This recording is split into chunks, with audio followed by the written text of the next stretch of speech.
किसी गांव में एक किसान रहता था। उसके दो बेटे थे, सोहन और मोहन।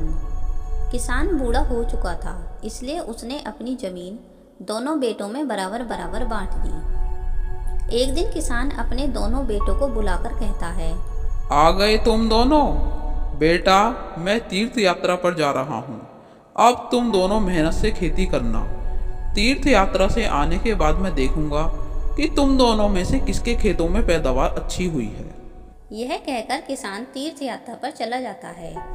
बड़े बेटे सोहन को खेतों पर काम करना बिल्कुल भी पसंद नहीं था, इसलिए उसने अपने खेत पर काम करने के लिए एक मजदूर लगा दिया। जबकि छोटे बेटे मोहन ने अपने खेत पर मेहनत से काम करना शुरू कर दिया।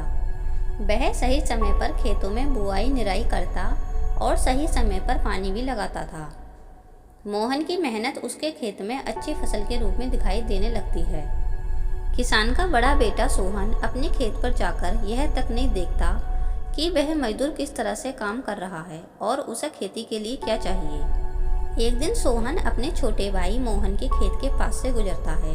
मोहन की अच्छी फसल देखकर वह अपने खेत की ओर जाता है और उस मजदूर से कहता है, क्यों रे धनिया, मेरे खेत का क्या हाल बना रखा है तूने। पगार तो तुझे हर महीने सही वक्त पर चाहिए, लेकिन काम धाम कुछ करता नहीं है।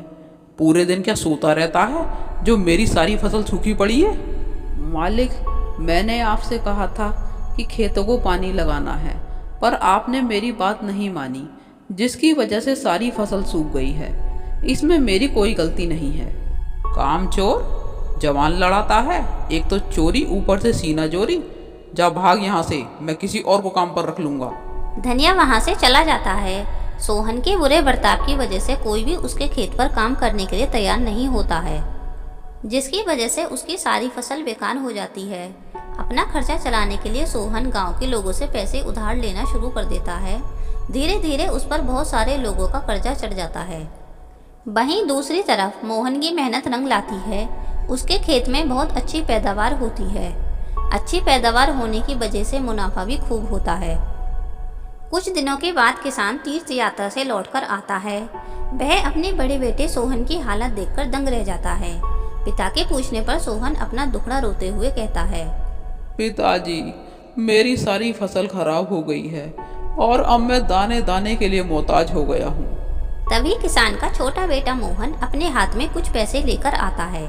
पिता के द्वारा हालचाल पूछने पर वह कहता है, पिताजी, भगवान की कृपा और आपके आशीर्वाद से मेरे खेत में बहुत अच्छी फसल हुई है और मुनाफा भी खूब हुआ है। पिताजी, यह कुछ पैसे हैं, आप इन्हें गरीब और जरूरतमंदों को दे देना। शाबाश बेटा मोहन, तू मेरे नक्शे कदम पर चलकर यहाँ तक पहुँचा है।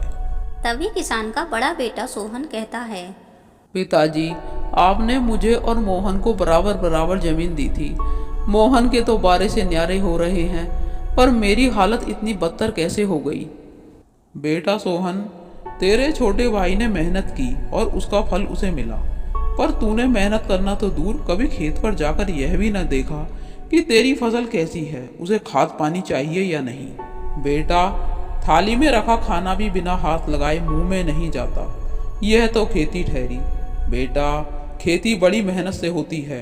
जाड़ा, गर्मी और बरसात में कड़ी मेहनत करके एक किसान अपनी फसल तैयार करता है और तब जाकर वह अनाज सभी लोगों तक पहुंचता है।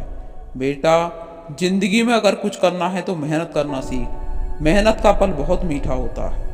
फिर उसके बाद सोहन को अपनी गलती का एहसास होता है और पिता की बात मानकर वह मेहनत से खेती करने लगता है।